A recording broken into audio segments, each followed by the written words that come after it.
Bagi anak-anak, kemarin kita sudah belajar tentang buku. Sekarang kita belajar tentang simbol Pancasila. Mari kita lihat buku modul kita masing-masing ya. Mari kita mengamati. Di sini ada dua peran. Peran seorang ayah dan seorang anak. Kita baca peran seorang ayah dulu ya. Siti, kemarin sebentar, ini ayah bawakan buku untuk kamu. Lalu peran seorang anak, terima kasih ayah, Siti akan membacanya segera. Simbol sila-sila Pancasila. Pada sampul buku yang dimiliki Siti terdapat gambar burung Garuda Pancasila. Apa itu yang dimaksud burung Garuda Pancasila? Garuda Pancasila adalah lambang negara Indonesia. Garuda digambarkan sebagai burung yang kuat.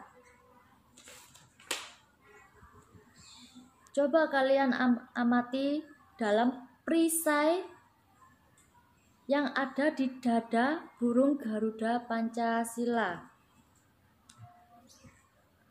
Pancasila itu sendiri adalah dasar negara Indonesia. Mari kita simak dari kolom Pancasila. Manakah yang termasuk simbol dari sila pertama dan sampai sila kelima? Coba kita lihat dari kolom ini ya. Dari sila pertama sampai sila kelima. Sila pertama, lambangnya adalah bintang yang bunyinya ketuhanan yang Maha Esa. Lambang kedua yaitu rantai yang bunyi silanya kemanusiaan yang adil dan beradab. Sila ketiga, pohon beringin yang bunyi silanya Persatuan Indonesia. Sila keempat, kepala banteng yang bunyi silanya kerakyatan yang dipimpin oleh hikmat kebijaksanaan dalam permusyawaratan perwakilan. Sila kelima, padi dan kapas, bunyi silanya keadilan sosial bagi seluruh rakyat Indonesia. Adakah di antara kalian yang belum bisa Pancasila atau tidak hafal dengan Pancasila? Kalau yang belum tahu Pancasila, silakan dilihat di buku modulnya.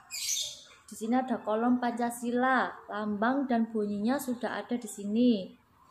Dan untuk mengerjakan kolom, itu kalian bisa melihat kolom yang tadi sudah dijelaskan Miss Desi.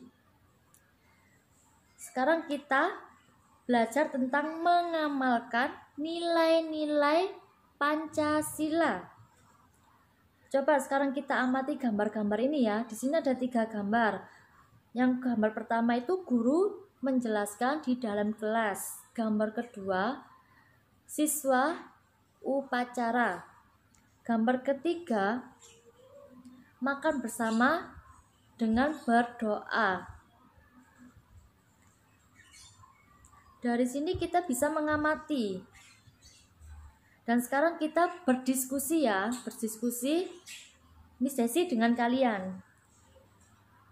Apakah kamu selalu bersikap sesuai sila-sila Pancasila? Sesuai enggak kalian menerapkan Pancasila di dalam keluarga atau di luar keluarga, di sekolah? Kalau sudah memberikan sikap sesuai dengan Pancasila, jawabannya iya. Tapi jika tidak, dijawab tidak. Kenapa? Sila-sila Pancasila harus diwujudkan dalam sikap dan perilaku rakyat Indonesia.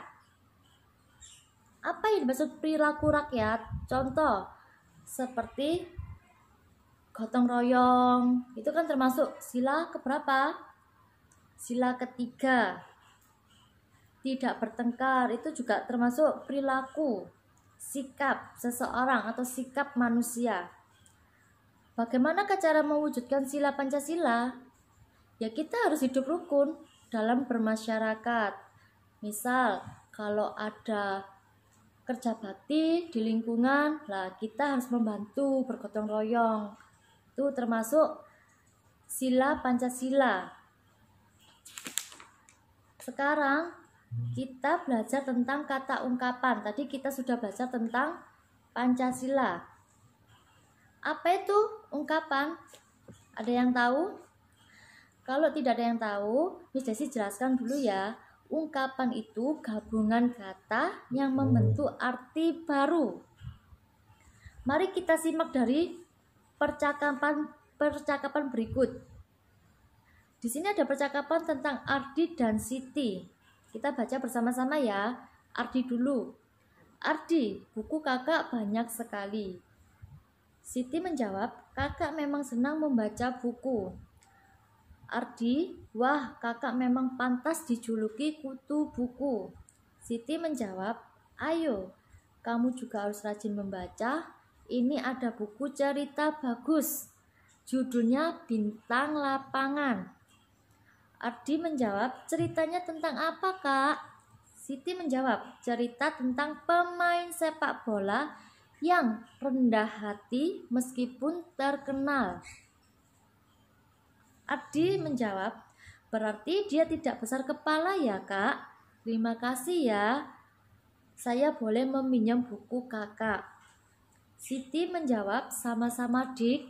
Dari percakapan ini, adakah kata ungkapan? Mari kita bersama-sama mencari kata ungkapan. Dari percakapan tersebut ada kutu buku. Apa itu kutu buku? Orang yang suka membaca. Yang kedua, kata ungkapannya adalah rendah hati. Apa itu rendah hati? Rendah hati adalah tidak sombong. Dari kata ungkapan ini, adakah pertanyaan atau yang kurang jelas? Jika belum memahami atau kurang jelas, bisa ditanyakan ke Miss Desi. Kalau sudah jelas, lanjut ke mengenal gerakan lokomotor. Mungkin pada saat jam olahraga, kalian bisa menanyakan ke Pak Madun. Lokomotor.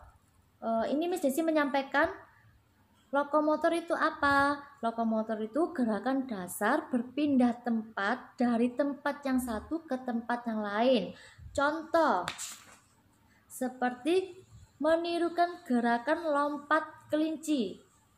Kelinci kan hewannya melompat-lompat, dia berpindah tempat antara tempat A ke tempat B. Jadi nanti kalau untuk pelajaran lokomotor ini, kalian bisa menanyakan ke Pak Madun yang lebih memahami, karena ini kan juga pelajaran PJOK. Di sini Miss Desi hanya membantu untuk menjelaskan apa itu lokomotor. Sekian dari Miss Desi, terima kasih, semangat belajar, tidak boleh malas.